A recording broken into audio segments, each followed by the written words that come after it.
कश्मीर के ताज में एक जवाहरात पहलगाम की शांत सुंदरता 22 अप्रैल 2025 को चकनाचूर हो गई। आतंक ने इस स्वर्ग के दिल पर हमला किया, खून और आंसुओं का निशान छोड़ गया।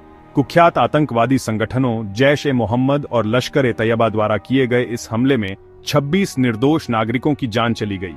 पीड़ितों में 25 भारतीय और एक नेपाली नागरिक थे। उनके सपने और आकांक्षाएं एक भयानक पल में बुझ गए। पहलगाम हमले ने पूरे भारत में सदमे की लहर दौड़ा दी।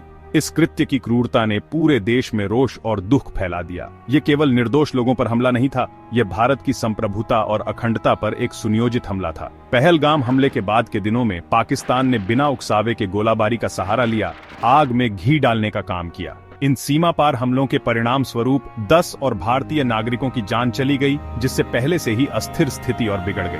पहलगाम हमले और उसके बाद की गोलाबारी को पाकिस्तान द्वारा आक्रमण के स्पष्ट कृत्यों के रूप में देखा गया।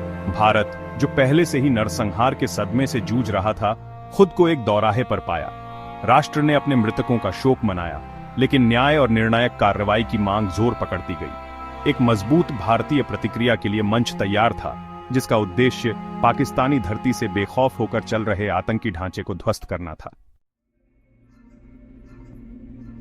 6 मई 2025 को भारत ने ऑपरेशन सिंदूर शुरू किया। पाकिस्तान और पाकिस्तान प्रशासित कश्मीर के भीतर आतंकवादी अड्डों को बेअसर करने के उद्देश्य से एक सावधानीपूर्वक कैलिब्रेटेड सैन्य अभियान। यह ऑपरेशन, जिसका नाम पति के लिए पत्नी के शोक का प्रतीक सिंदूर के नाम पर रखा गया है, ये एक स्पष्ट संदेश था कि भारत अपने नागरिकों के खिलाफ आतंकवाद के कृत्यों को बर्दाश्त नहीं करेगा। भारत सरकार ने जोर देकर कहा कि ऑपरेशन सिंदूर युद्ध का कार्य नहीं था, बल्कि भारतीय धरती पर भविष्य के हमलों को रोकने के लिए एक पूर्वव्यापी हमला था।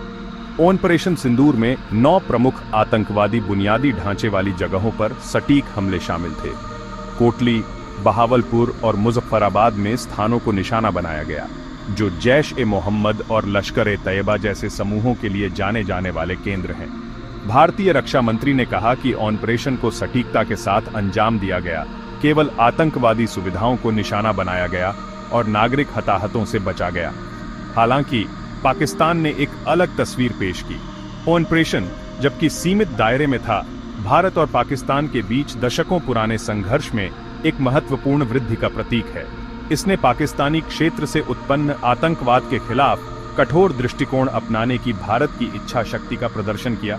इस ऑपरेशन पर भारत के भीतर मिली-जुली प्रतिक्रियाएं आईं, जिसमें सरकार के कड़े रुख के लिए खुशी और समर्थन से लेकर आगे बढ़ने और नागरिक हताहतों की संभावना के बारे में चिंताएं शामिल हैं। ऑपरेशन सिंदूर के तुरंत बाद हताहतों और क्षति के बारे में परस्पर विरोधी रिपोर्टें सामने आईं। भारत ने कहा कि उसके हमले बेहद सटीक थे, केवल आतंकवादी बुनियादी ढांचे को निशाना बनाया गया था और न्यूनतम नुकसान हुआ था। हालांकि पाकिस्तान ने दावा किया कि इस ऑपरेशन में नागरिक हताहत हुए, जिसमें 31 नागरिक मारे गए और 46 घायल हुए। पाकिस्तान द्वारा बताए गए हताहतों में बहावलपुर में एक बच्चा, एक महिला और एक पुरुष शामिल थे, जिससे और अधिक आक्रोश और निंदा हुई। पाकिस्तान ने ऑपरेशन सिंदूर को आक्रामकता का एक लापरवाह और अकारण कार्य बताया और बदला लेने की कसम खाई। उन्होंने दावा किया कि उन्होंने 5 भारतीय विमानों को मार गिराया है। भारत ने इस दावे का खंडन किया। पाकिस्तान ने यह भी कहा कि उसकी प्रतिक्रिया भारतीय सैन्य प्रतिष्ठानों को निशाना बनाएगी, नागरिकों को निशाना बनाने से बचेंगी। इस बीच अंतर्राष्ट्रीय समुदाय ने चिंता और संयम बनाए रखने की अपील के साथ प्रतिक्रिया व्यक्त की। संयुक्त राज्य अमेरिका स्थिति पर कड़ी नजर रखते हुए भारत और पाकिस्तान दोनों से तनाव कम करने के लिए संयम बरतने और बातचीत करने का आग्रह किया। संयुक्त राष्ट्र ने भी इन भावनाओं को प्रतिध्वनित किया। दोनों पक्षों से अधिकतम सैन्य संयम का आह्वान किया। चीन, रूस और ब्रिटेन ने भी चिंता व्यक्त की और दोनों देशों से संयम बरतने का आग्रह किया। शांतिपूर्ण समाधान की आवश्यकता पर बल दिया। ऑपरेशन सिंदूर ने भू राजनीतिक परिदृश्य में लहरें भेज दी हैं, जिससे भारत पाकिस्तान संबंधों के भविष्य और व्यापक क्षेत्रीय स्थिरता के बारे में सवाल उठ रहे हैं। भारत द्वारा एक साहसिक कदम, यह ऑपरेशन सीमा पार आतंकवाद के सामने रणनीतिक संयम की अपनी पारंपरिक नीति से एक प्रस्थान का संकेत देता है। यह आतंकी ठिकानों के खिलाफ निर्णायक कार्रवाई करने के भारत के संकल्प को रेखांकित करता है। भले ही इसका मतलब पाकिस्तान के साथ तनाव का जोखिम उठाना हो। अंतर्राष्ट्रीय समुदाय की प्रतिक्रिया संयम का आग्रह करते हुए भारत की सुरक्षा चिंताओं और आतंकवाद के खिलाफ अपनी रक्षा करने के उसके अधिकार की बढ़ती समझ को भी उजागर करती है।